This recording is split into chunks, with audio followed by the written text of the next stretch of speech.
मतलब तुम्हारा तुम्हारे बहने फ्रेंड के साथ कोई ब्रेकअप नहीं हुआ है? अहाना भी तुरंत प्रेमा की ओर देखकर उसे जवाब देते हुए कहती है, जब मेरा कोई बहने फ्रेंड ही नहीं है तो फिर मेरा ब्रेकअप किसके साथ होगा? विज्ञात पैनी नजरों से अहाना को घूरते हुए उससे कहता है, चल झूठी कहेगी, मैं तो मान ही नहीं सकता हूँ कि इतनी सुंदर लड़की का कोई बहने फ्रेंड ना हो। तुम पक्का झूठ बोल रही हो। प्रेमा भी विज्ञात का साथ देते हुए अहाना से कहती है, हाँ अहाना, मैंने जब तुम्हें व्हाइट ड्रेस में देखा तो मैं तो बस तुम्हें देखती ही रह गई थी। तुम तो उस व्हाइट ड्रेस में एकदम कोई परी की जैसे लग रही थी। तुम्हें देखकर ऐसा लग ही नहीं रहा था कि तुम इस लोक की हो। सच बताना अहाना, क्या तुम किसी परी लोक की कोई रानी हो? प्रेमा की ये बात सुनकर अहाना थोड़ा घबरा सी जाती है, जैसे प्रेमा ने उसका कोई सा सच ही कह दिया हो। अहाना तुरंत अपने जगह पर खड़ी हो जाती है और अपनी नजरें प्रेमा और विज्ञात दोनों से छिपाने की कोशिश करते हुए इधर उधर देखने लग जाती है। फिर अहाना अपने कदम पास के खिड़की की तरफ बढ़ाते हुए थोड़ी घबराहट के साथ कहती है, ये तुम कैसी बातें कर रही हो प्रेमा? मैं भी तो तुम लोगों की तरह एक इंसान ही हूँ। इतना कहकर अहाना पीछे मुड़ जाती है और फिर प्रेमा और विज्ञात को अपने हाथ पैर दिखाते हुए कहती है, ये देखो, मेरे भी तो तुम लोगों की तरह ही दो दो हाथ पैर हैं, तो फिर मैं तुम लोगों से अलग थोड़ी ना हूँ। मैं भी इसी लोक की हूँ। अम्मा, मैं थोड़ी न किसी और लोक से आई हूँ। प्रेमा अहाना के पास जाते हुए उससे कहती है, रिलैक्स अहाना, तुम इतना घबरा क्यों रही हो? मैं तो बस तुम्हारी तारीफ कर रही थी। तभी अहाना अपनी घबराहट छिपाते हुए तुरंत कहती है, बहुत देर हो गई है। अच्छा तो अब मैं चलती हूँ। इतना कहकर अहाना जाने लगती है।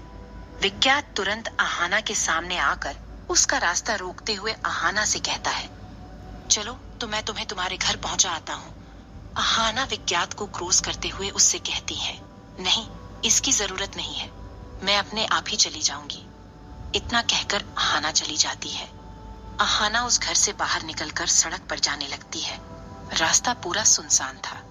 रास्ता के अगल बगल दोनों तरफ जंगल था। अहाना अकेले ही उस सुनसान रास्ते पर अपने आप से बात करते हुए अपने कदम बढ़ाए जा रही थी। अहाना अपने आप से बात करते हुए कहती है, अच्छा हुआ कि मैं उस घर से बाहर आ गई। आज तो मैं बाल बाल बच गई। लेकिन बस सिर्फ उन दो लोगों से बात करने में मुझे इतना सोचना पड़ रहा था। उन बस दो इंसानों के बीच में सहज महसूस नहीं कर पा रही थी। तो पता नहीं मैं इतने सारे इंसानों के बीच में कैसे रहूंगी। जिस मकसद से मैं इस स्थललोक में आई हूँ, क्या मैं उस मकसद को कभी पूरा कर भी पाऊंगी, या फिर मेरा वो मकसद अधूरा ही रह जाएगा? जो भी हो, रास्ता चाहे कितना मुश्किल क्यों ना हो, मैं अपने मकसद में जरूर कामयाब होंगी। फिलहाल अभी मुझे इन इंसानों के बीच रहने के लिए एक ठिकाना चाहिए, जहां रहकर मैं अपने लक्ष्य को जल्द से जल्द प्राप्त कर सकूं। यही सब बड़बड़ाते हुए अहाना अपने कदम बढ़ाए जा रही थी कि उसके पीछे की तरफ से एक जीप बिना हॉर्न बजाए उसी की तरफ बढ़े जा रही थी। वो जीप अहाना को क्रॉस करते हुए आगे निकल जाती है और आगे जाकर वो जीप रुक जाती है।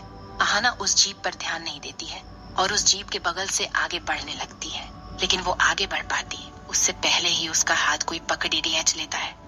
अहाना देखती है कि जीप पर सामने बैठा हुआ एक लड़का ने उसका हाथ पकड़े खींच लिया है। उस लड़के का नाम समीर था। वो लड़का अहाना को उसके सिर से लेकर पैर तक घूरते हुए उससे कहता है, तुम कहो तो रानी, हम तुम्हें कहीं छोड़ डच दें। अहाना देखती है कि उस जीप में 4 लड़के बैठे हुए थे जो उसे ही हवस भरी नजरों से घूरे जा रहे थे। अहाना उस लड़के के हाथ से अपना हाथ छुड़ाने की कोशिश करते हुए कहती है, फिलहाल के लिए तो तुम मेरा हाथ छोड़ दो। इतना कहकर अहाना अपना हाथ उस लड़के के हाथ से छुड़ाने लग जाती है, लेकिन उस लड़के ने कुछ जोर से ही अहाना का हाथ पकड़ डच कर रखा था, जिस वजह से अहाना अपना हाथ उस लड़के के हाथ से छुड़ाने की कोशिश तो कर रही थी, लेकिन उसके हाथ से अपना हाथ छुड़ा नहीं पा रही थी। तभी पीछे बैठा हुआ दूसरा लड़का, जिसका नाम नकुल था, वो तुरंत जीप पर से नीचे उतर जाता है और अहाना से कहता है, ओहो नाजुक सी हाथों वाली नाजुक कली, इतना जोर मत लगाओ अपने हाथों पर, कहीं ये हाथ टूट ही ना जाए। मैं हूं ना, मैं तुम्हारी मदद कर देता हूँ। इतना कहकर नकुल अपने दोस्त समीर से कहता है, छोड़ा दे यार इस नाजुक कली का हाथ, ऐसे किसी अकेले राह चलती हुई लड़की को परेशान करना अच्छी बात नहीं है। इतना कहकर नकुल समीर को देखकर एक आंख मार देता है। तभी समीर तुरंत अहाना का हाथ छोड़ देता है। अहाना बिना किसी को कुछ कहे चुपचाप आगे बढ़ जाती है। तभी नकुल तुरंत अहाना के साथ चलते हुए उससे कहता है, ये क्या बात हुई मोहतरमा? मैंने आपकी मदद की और अब बिना हमारा शुक्रिया अदा किए ही जा रही हैं।